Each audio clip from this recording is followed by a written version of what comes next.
Hello everyone, this is the LEGO Creator Expert roller coaster. Now there's a lot to talk about here. I'm going to give you some comparisons for size to show you just how this stacks up to some recent large sets.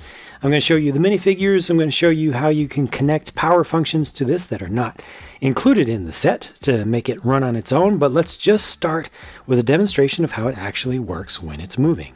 Everything kind of begins and ends right here at the front, where you have some hand controls for making things move, and you have the queuing lines for where your minifigures would line up to wait for the next coaster to come through.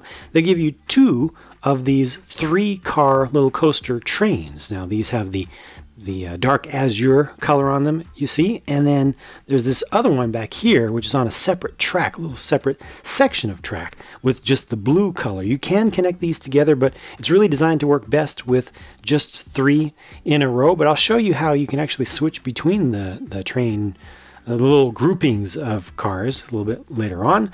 But yeah, basically your figures come through here. Got the nice little gates. One figure gets into each. This uses the same system that was introduced last year with the Lego Batman movie Joker Land set. So these relatively new tracks, and they've got all the potential sizes and shapes of them that they've made so far are in this set in various ways. They're very smooth, and then these little cars, little coaster cars themselves, actually have train wheels on the underside. So let me just very quickly show you that right now so you see what we're dealing with. But we've got, I'll just disconnect these. These can be pulled apart. They hold themselves together pretty well, but this is a special material here. Actually, the outside and the end are both materials that are designed to work together really well to self-lubricate. You don't need to oil this, but it stays moving very, very smoothly.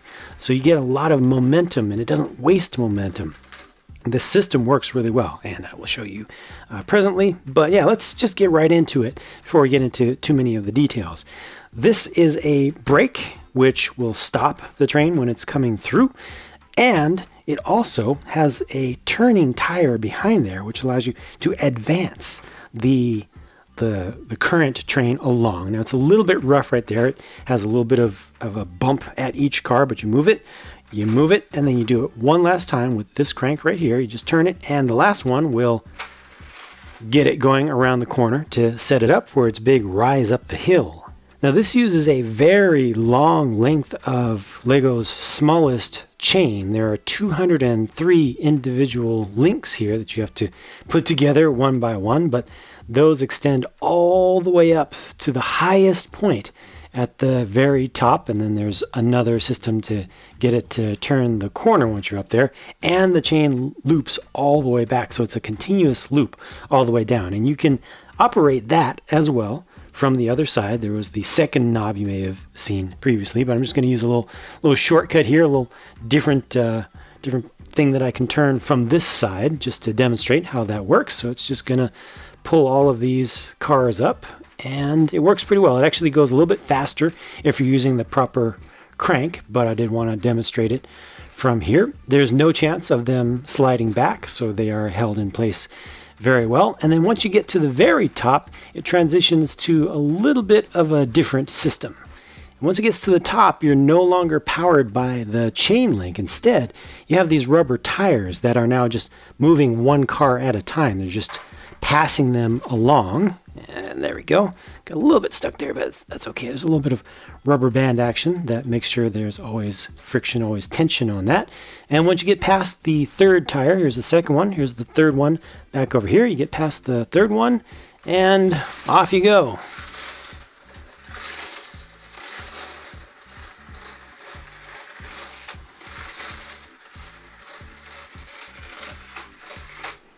Now you can make things go much faster using the hand controls. So I'll show you how it really works here. So much faster, and it's pretty efficient, pretty smooth, and pretty reliable. Just advance that on and go ahead and take it up one more time. I'll show you some more different features, such as if you want this to just keep going rather than stopping, you can do multiple laps. That's what this arrow represents here. So rather than having that break there that you have to kind of ratchet the thing past, you can push this in, retracts that completely. And I'm just going to do a very quick lap here, run the thing up and around. Now, when the train comes back, it's going to bypass the station and go right back to the lift section. So I can just keep it going.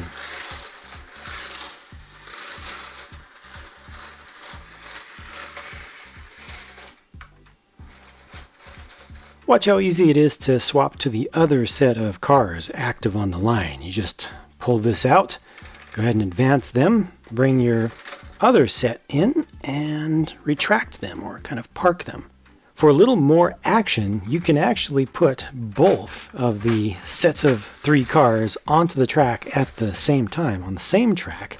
You just want to queue them up. So I'm going to get this one ready, move that back, and start elevating the first one up. And then the key here is it's all up to the operator. You want to advance this one to the lift at the time that the other one is basically going around.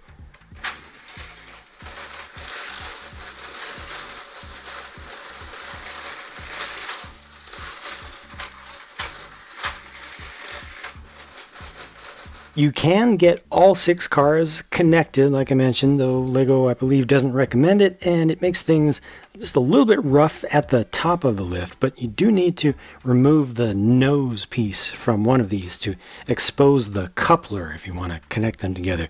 You can put maybe a couple of these pieces back, but you do need to leave a little bit of that open, and then just connect them together. It actually looks really cool going around, but like I said, just at the top, it gets a little bit rough, a little bit notchy.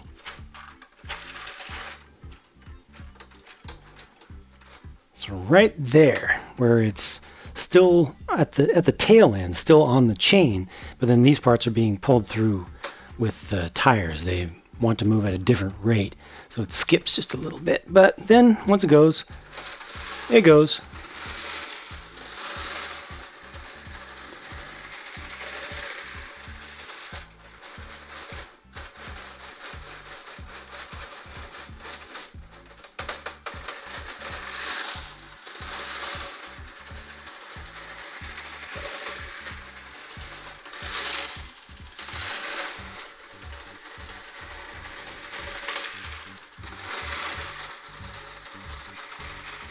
It pretty much couldn't be any easier to set this up with power functions to put it on a continuous loop.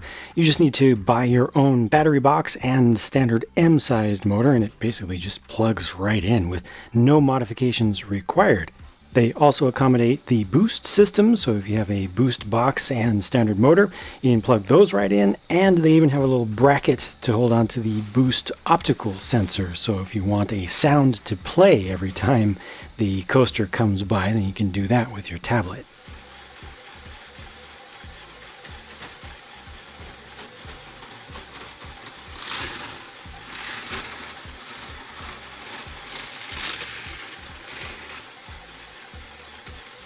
Let's talk about the primary construction here. So obviously there are a ton of 2x2x1 regular round white bricks. How many exactly? 530 of them in this set. And if you think it's fully repetitive, well, it's not. Like, for instance, this beam here is constructed differently from the very next one. If I move to the next one past that on the same row, this one is also different right here. Looks like these two here are the same. I think usually through the build it was like you build 2 of the same, sometimes 4. I think the most that I ever built the same was 6. Possibly there was one design that was done 8 times. But you do change back and forth quite a lot. And you don't do too many of them in a row. They switch you back and forth between doing the round posts and doing some of the connector clips. These are removable segments, and in fact, they specifically designed this entire coaster to be split in 2. So this is the splitting point right here. You pull apart right here, you snap this out, you snap this out, and then there are a couple others, sorry about the focus there are a couple others beyond that would allow you to take the whole thing apart. to just split it into two major sections, which makes it a little bit easier. No, a lot easier to move. If you ever do want to move this thing, I highly recommend that you do split it apart. Takes a little extra time, but it is worth it, because if something goes wrong while you're moving this, trying to move the whole thing together, it will go very, very, very wrong, and it can take a long time to repair. So just take your time, split it apart, and that will help. This sign, well, while I'm looking at it, this sign is pretty simple actually, but looks really good. They do include a fair number of these slightly darker than usual pearl gold colored roller skate pieces. There are some on a little kiosk we'll see in a minute. But with all of these columns, all of these posts that mostly have axles going through them to make them stronger, and with all of these cross members, a lot of them diagonal, clipped together, I expected this to be a very strong structure, stronger than it kind of looks from a distance, but it's not. It's a little bit flimsy. Everything is ready to move, ready to come apart. A lot of these joints between tracks are very easy to pop up. So even if you just kind of shift the thing on a table from one place to another, if you hit it, if you put any weight on any of these vertical members, you will likely do something like that, which can cause a little stopping point or a slowing point for the cars as they go by. So every once in a while, just push down at each of these joints between multiple track sections. And if you see the cars ever hopping or stopping where they don't belong, then just check for that. Definitely not as strong of a structure as I expected whatsoever, but it does the job as long as you're just kind of leaving everything alone and playing with it as designed. For little details, there's an automatic camera alongside the longest drop, little flag in the middle of this 180-degree turn, a tornado or twister sign in the middle of a 720-degree downward spiral. And when you get back up to the top of the lift, you may have noticed the Do Not Stand Up sign, which is another sticker with a couple of flags around it. Looking more closely near the starting gate, I did want to point out this technique used for the awning here, which we will also see used in the Ninjago City dock set that's coming up. They just recolored that little chute piece, which has also been used as a large car wing or as a bulldozer blade in the past. They've recolored it here to dark blue. There's a little control stand with a printed console piece for an employee to operate the coaster. Your little minifig riders are expected to enter from the front left corner of the build with this 45-degree corner build for a ticket booth. The whole thing is attached to the base with just a single stud in the center, but then it's also clipped to the corner track up above. They use some 45-degree corner tiles, which are a new piece for 2018, to make that work pretty well. And also in there you see more of the gold roller skate pieces. And then your figures are intended to walk along the dark tan pathway back there. This is not the most camera-friendly space to navigate through, but I'll do what I can. It does look nice, and the path kind of meanders around. You got some plants. There's a little pond down there that looks pretty nice with a little gold statue represented by a nugget in the center of it. This lady is actually walking backwards, but maybe she just wanted to get some juice from the frozen juice stand there, which uses white and the light yellow color. I actually like this, and you can pull this out if you want to use it elsewhere. You just want to see it better. I like the sign up above, and you got a lot of those half round tile pieces used around the edge of the awning. Got a blender over there, just a single sticker on the front. Looking at that from the outside, notice the fence pieces down below use the BrickHeadz square style glasses frames. So one piece over here, one piece over there. Nice parts usage, but a little bit difficult to see. And then I believe this is the first time that LEGO has officially used this technique to create the look of a tree. So they're using the relatively recent foliage pieces, the leaf pieces, and also the very new flower stem pieces, which have the hollow hole on the top of them so you can stack them more easily. And those are just brown colored down below, and then they use the 6 stem piece up above, which is done in dark orange. Continuing along the interior pedestrian pathway though, just before you get to the stairs to take you up to the ride or the queue for the ride, they've got one of those measurement boards to make sure that you're tall enough to safely ride. There are the stairs going up to the platform, and above that is a row of signs showing you a bunch of things that you cannot do or cannot be. Once the ride is complete, you would exit towards the front, take this second staircase back down to the pathway, and that will wind you back out towards the ticket booth, but on the back of the ticket booth is where you can pick up the photo of yourself that was taken by that automatic camera on the big dive. This is another area that's very difficult to get a camera into, but let me pull out those photos so you can see those more closely. These are pretty fun, and each one has just a micro-sized story to tell, and these are based on the figures in this set. At the farthest backmost corner is another pond, and I think this is supposed to be a natural feature more than man-made.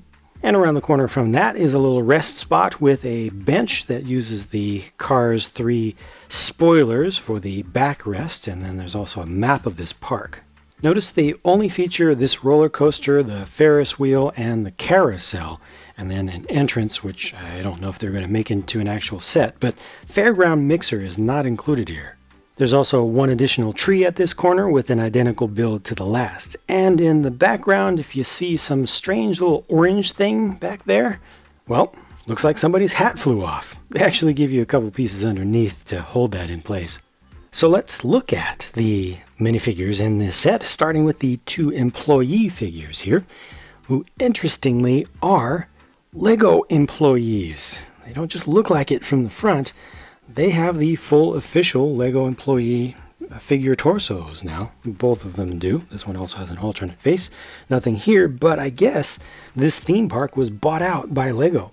It's now a Lego branded theme park, even though there's no other Lego branding in this set, and they haven't used this branding for employees of the previous rides, but I guess they've decided to change that, and I'm okay with it, because I really like getting Lego employees in Lego sets, official Lego employee figures. These two here are easily my favorite figures in the set. I especially like the hair of the one on the left, and I like the expression of the guy on the right. He actually has two expressions, so the idea, I believe, is that he could come into the park all confident and just happy to be here. He's like, yeah, I'm going to go on a roller coaster ride. And then once he goes down the main drop, then he gets scared. And I believe he's the guy who loses his orange cap. I'm happy to see the tan wool sweater used again. That one was introduced in the old fishing store. I think that one is just good to occasionally spread through regular unbranded sets like this or non-licensed sets like this. The lady also looks very nice and very springtimey, very colorful, and you get alternate faces for each of these. Here are a couple more riders. Notice the torso on the left is not the light blue or light royal blue, I think, colored torso that's been around for a long time for female figures. It's a relatively recent one there. Good to see new stuff coming into circulation.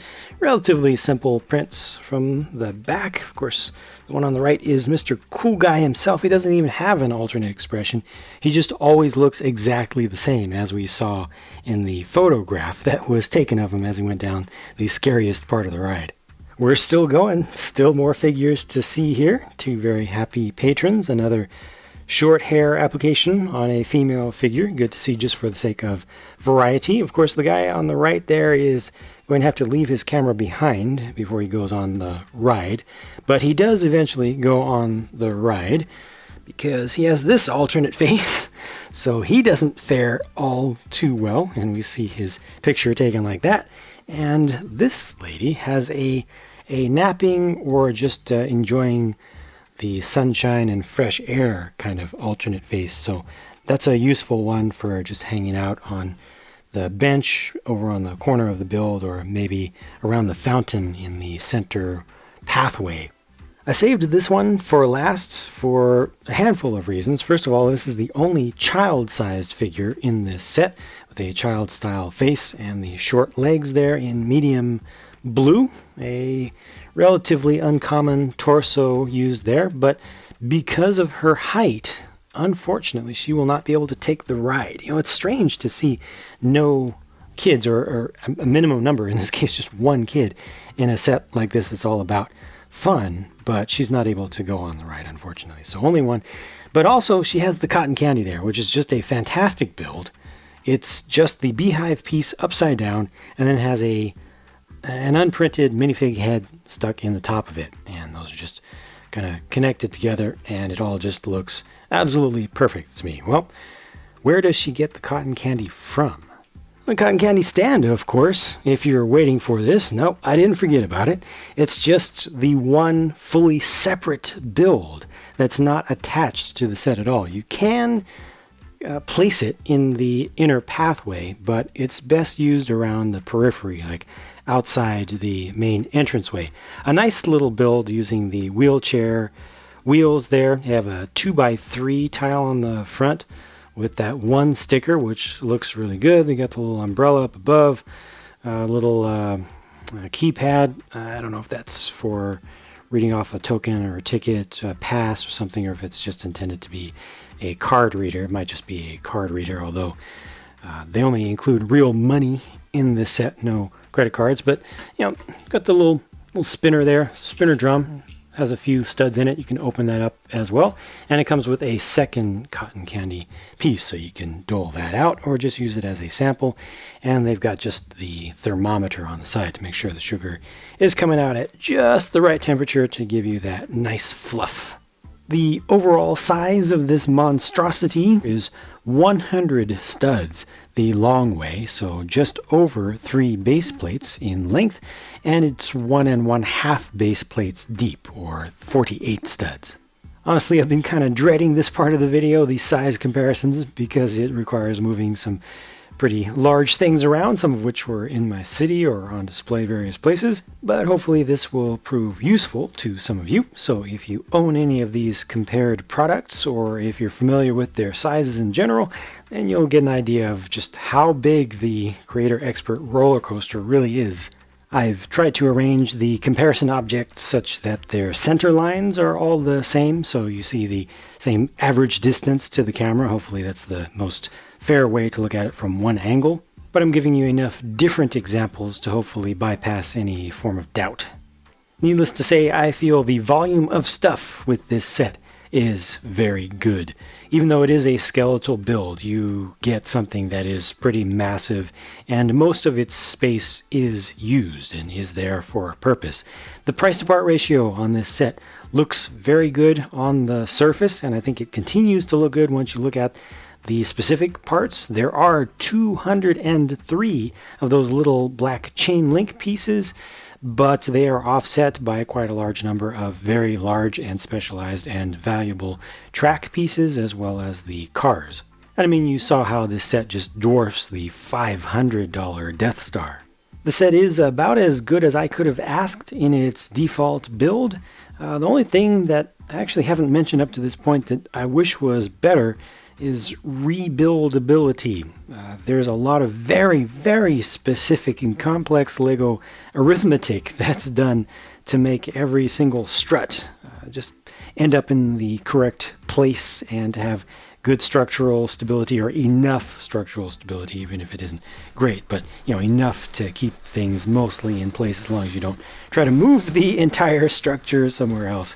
But it would have been nice to have like an easy rebuild to put this into a different configuration, because I want to be able to play with that track, you know, really do the Lego thing with the coaster parts. And there is some of that that's possible with this set, with just the parts included, I'm sure. But if you want to make something that is this sturdy and a completely different layout, you're most likely going to have to add your own pieces. I feel like this was a long enough video though. You're probably getting tired of listening to me, so I will move on, and I will thank you for making it through this far. Hope that you've enjoyed this look at this pretty impressive set, and if you have any thoughts about it that you would like to share with myself and the rest of the viewers, please feel free to leave a comment down below. And I will talk to you again very soon, because my next video is on the way.